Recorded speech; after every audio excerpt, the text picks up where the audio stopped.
नित्यश्वरी विश्वक्सेन भनेपछि नित्य मुक्त अनि बद्ध। हामी चाहिँ बद्धमा पर्यौँ अनि प्रयास गर्दैछौँ हामी पनि मुक्त हुनका लागि। भगवान विश्वक्सेन चाहिँ नित्यश्वरी हामीहरूका लाइनमा अर्थात् भगवानसँग पुग्ने ठाउँमा त्यो बाटामा विश्वक्सेन पनि हुनुहुन्छ।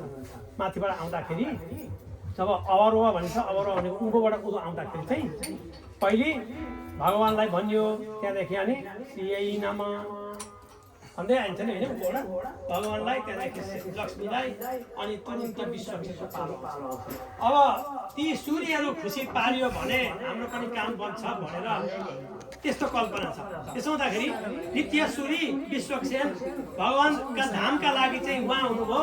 अनि यहाँनिर जुन बनाइएको छ नि त्यसमा भगवान विश्वक्सेनका चारैपट्टि बस्ने कुन छन् भन्दाखेरि ईशानी गङ्गाधराय नमः, आग्नेय जमजयत्सेनाय नमः, नैऋत्य हमरुमुखाय नमः, वायव्ये कंकालपूर्ताय नमः, पूर्वे बम्बलाय नमः बल, दक्षिणे प्रबलाय नमः, पश्चिमे भीम विनायकाय नमः, उत्तरे भीम विघ्नेशाय नमः। आठवटा वरिपरि बस्ने सँग भगवान विश्वक्सेन बिचमा हुनुहुन्छ।